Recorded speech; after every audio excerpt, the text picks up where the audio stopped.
Hello everyone, welcome back to the channel. My name is Kessa, and today I am bringing you the gift that just keeps on giving, a Cyber Dragon deck profile. Now this is the deck profile that I used for the Pranky Boys winner case tournament. Did pretty alright, 2-2 after 4 rounds, and I decided it was such a nice day outside that I'm going to go enjoy it. But here I am, I promised I'd say I'd bring you this deck, so it's not so much a deck profile, but it is also sort of like a thought experiment on some of the cards that I've been using in the deck and some of the things I did and what I'll likely change. But let's get through to it. First off, main deck monsters. Will we be without our 3 Boys of the Hour, Cyber Dragon in the frame, 3 Cyber Dragon Core, 3 Hers, and 2 Cyber Dragon Narcster. Pretty standard. Pretty much what you're going to see in every Cyber Dragon deck that you see. But if it's good, don't change it, right? Next up, the non-Cyber Dragon cards. 2 Galaxy Soldier. 2's fine, I don't think you really need a 3. Discarding is quite a lot, and if it gets stopped by any reason, then yeah, you're down a card and this useless guy. 1 Yugioh, the Star Destroying Kaiju. Don't think I'll ever take this out because it is a searchable kaiju. You can search for this guy, takes out a threat instantly and just contact it away. It's great. Now, hand trap I decided to play for the tournament. I decided to main deck Cypher Gear Gamma. In the instances that this went off, it was absolutely phenomenal. I cannot fault Gamma at all. This thing is great. If it goes off, drawing it anytime after turn 1, you are usually just discarding it for Narcster, or you are discarding it for Galaxy Soldier. It is doing nothing else for you there. So, I do not know about Gamma. I'm really on the fence to put in something from my side deck, which I will be showing, even though I don't normally do side decks. But I'm not too sure. On the fence about Gamma. I think it's really meta dependent, and I chose to main deck it purely because it's such a wide gamut, if you will, of decks that were going to be in the Pranky Boys tournament. It wasn't just like my normal standard locals. It wasn't even just the best players in New Zealand. No. This was motivated players from all over the world. So, didn't know what to expect. Didn't think Ash Blossom was going to do enough damage. So that's why I went forward with the Gamma there. Right choice I feel for the tournament, but And then last off the monsters, 1 Destiny Hero Dasher and 1 Destiny Hero Celestial, because we are playing the DPE package here. I do prefer DPE over Dragoon. Dragoon can close games out, but if you're going first, or heaven forbid that you don't win in your first turn, you're going second, DPE is absolutely phenomenal. It keeps getting rid of a threat each turn, it keeps coming back. If your opponent doesn't immediately answer it, they're going to be so well behind in the game tempo. DPE all the way for me. Drawing 2 is nice. Dasher, you can get some cheesy stuff off, like drawing Yugioh. If they've got nothing to get rid of, you can just special summon it. 3300 monster free to the field. So I'm a big fan of DPE. I can see why some players would prefer Dragoon, but it's just how I play, how I roll. Next off, spells. 3 Cyber Emergency and 1 Cyber Repair Plant. Fairly standard, we like to search. 3 Machine Duplication, kind of put it there as well. Really great card. If you draw it, you're usually going to win that game. 1 Cyber Rev System, 1 Cyber Load Fusion, and 1 Overload Fusion. Rev System I think is good, purely because if nothing else, you can get to Core search this, link it to El Mirage, Rev System back, and then go into your Verte Anaconda. Overload Fusion, great card. If you top deck it, it's fantastic, or you can use it with Anaconda. Cyber Load Fusion, I just love cheesing people with this card. I think it's great. You'll notice that I'm not running the Cyber Dark engine anymore. That's using the Chimera Power Bond and everything anymore. I really tried to streamline this deck and just make it something that could last the distance. It was going to be 8 rounds of Swiss, so it was really going to be something that I wanted to see consistent, not like a 3, 4, 5 round Swiss. No, you can get away with playing Power Bond and stuff like that. But 8 rounds of Swiss minimum, and if I was doing well, I'd have to go into the top 16. can't be going around with like those cards there. As fun as they are, 3 Forbidden Droplets. Yep.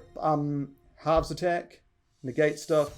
You can chain it stuff, and in a lot of cases they can't react to it. So really great card for going second. And if you set it going first, then hey, it's still alright too. 1 Fusion Destiny, because obviously we need to use that to get to our DP. And rounding out the spells, I played 2 Triple Tactics Talents. Now, this is another card that I'm not sure on. It's up there with Gamma. So at the moment, these are our flex spots. Triple Tactics. If you're against mid-range, how to put this nicely, really nicely. If you're doing against like lower tier and mid-range players, Tactics is absolutely phenomenal. They're more than likely still playing an overwhelming number of hand traps. This thing is always going to go off. It's not sitting dead in your hand. Against more experienced, I'd say, more experienced players there, Triple Tactics is questionable. There are times that can just cheese you the game, and then other times you just wish you had something that was doing something, not waiting to bait your opponent into just activating something. They may not even have a hand trap. They may just have some big boys and nothing else to do there, in which case Tactics sits dead, and yeah. So Triple Tactics and Gamma in the questionable pile. So at the moment we've got six spots there. The rest I'm pretty happy with. 3 Infinite Impermanence. Yes, another great hand trap. Can't be called by the grave or anything. They'd have to be on something spicy, like they'd have to be playing Crossout Designator. Have to be playing Crossout Designator to stop this, or something that makes them untargetable. So yeah, very good card indeed. I'm a big fan of Impermanence, not just for the artwork. Great card. And then my last trap, Cybernetic Overflow. I was back on this card because again I didn't know what I was going to be going up against, so I put it back in. I don't usually main deck it. Put it back in because if I'm forced to go first, at least it's going to give me something that can blow stuff up. I had a feeling I was going to need answers to Mystic Mine, so I don't main deck any spell trap destruction, so a searchable something that can blow up everything is good. But like I said, if you go into locals and you know your locals a bit more, then maybe you can put that in for something else. If you know that everyone's like more monster heavy, then definitely like Raigeki, Lightning Storm, that sort of thing. If they're more back row heavy, you can put in like Harpy's Feather Duster or Twin Twisters or some stuff. But if you're really unsure about what you're getting yourself into, Cybernetic Overflow won't steal you wrong there. But anyway, on to the extra deck now.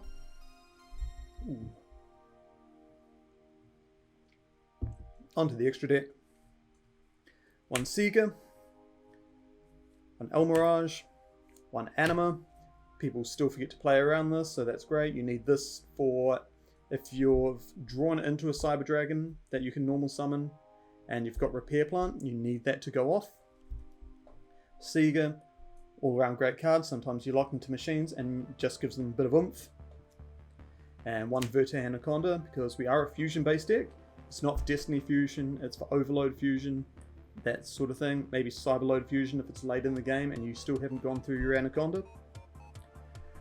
2 Nova, 2 Infinity, brilliant stuff. True boss monster of the deck. That's probably triggered a few Cyber Dragon players, a few purists if you will, but yeah, definitely the best card. If you're getting into this, it does so much. Negation, monster removal, it's great. And to round them off, we've got Sky Thunder Arsenal. Sometimes 1 negate isn't enough, you need board wipes, so Zeus, there we are. Onto the fusions now. 2 Rampage Dragon, 1 Mega Fleet, and 1 Fortress Dragon. So yep, you need to be able to get rid of machines because you're playing Chizukuru, great, get rid of the extra deck.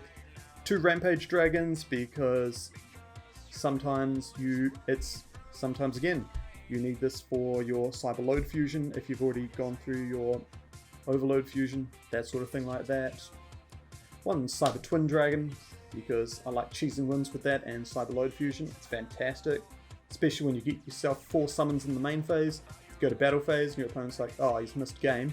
Nope, Cyberload him in the battle phase, can't bury you in the battle phase. drop the Cyber Twin, and just close the game off. And then our 15th card, Destiny Hero, Destroyer, Phoenix, Enforcer.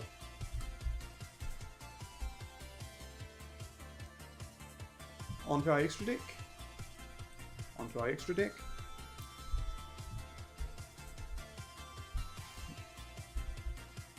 Cool, onto the side deck now. Onto the side deck. 3 Droll Lockbird. This I wish I was maining in the tournament. It would have been, I was thinking it was too bold a move to do that, but really against all my matchups like Bird Up, Luralisk, that sort of thing, Droll Lock is great. I wouldn't say it simplifies the game state, but it definitely makes them work for resources instead of just getting free pluses. And if you shut down the resource game, that's when Cyber Dragon really goes off, when it goes in second there. 3 Cosmic Cyclone as my back removal of choice. Again, I was thinking a lot of people were following the current plays of like big back rows and using Heavenly Sky Prisms so you can't destroy their stuff, in which case Cosmic Cyclone, that's where we're at. 3 Artifact Lancia for Randy decks, Sword Soul, and Floowandereeze. Anything that really banishes, Lancia is great. It's also a light level 5 that is relevant. Only playing 2 Nibiru. I didn't think it was that good. It is great against the right decks and the right players, but again, high caliber of players there, high caliber of players there. They know what they're up to, in which case they know to play around Nibiru. And then 1 red reroute there, again against the back row decks there. Just shut everything down, counter trap, and then you just go for game there. And 3 Dimensional Barrier. Now this card, theory really good, theory really good. In short though, I wish it was just something very generic, like a very generic floodgate, like either Summon Limit. Summon Limit would have been brilliant if I had them, but couldn't find them. Or like even Anti-Spell Fragrance maybe. Yeah, but definitely Summon Limit is something that I'd replace the barriers with there. The rest I think is pretty good. Anyway, thank you very much for joining in and turning up with this. Let me help work through some stuff, work through a few emotions really. But yeah, this is what I feel like with this list you can play around with. That and that. This, take it or leave it. If you're going second, if you're blinding second a lot, especially at your locals, then you probably don't need this. Maybe just side deck it for when you know you're going to be forced to go first. These 3 here, if you're not on the Gamma train or you don't think it's not really working out for you, easily you can put in Effect Veilers, Droll Lockbirds in the main, Ash Blossoms, heck, maybe even Dark Ruler No More. Dark Ruler No More I'm also considering as well. The only reason I'm not is because it does stop you, so perhaps even like Forbidden Chalice. So Forbidden Chalice, that, take it or leave it. Switch it with whatever you want. High impact card like Raigeki, Feather Duster, whatever. These 3 can easily be your Droll Lockbirds or your Ash Blossoms, if you're still on that, and these could easily be Forbidden Chalice, which I think would also be a very good pick as well. Because it doesn't cost you anything, it still gets a negate. Heck, it can even pump your guy up to 25, your normal Cyber Dragons up to 25 for a cheeky beat over as well. But anyway, like I said, thanks again team for joining me. Hope this has been helpful for you. If not, it's been helpful for me. It's let me go through my list and realize a few things that I do need to change going forward, alright? Take care guys, ka kite, and as always, have fun.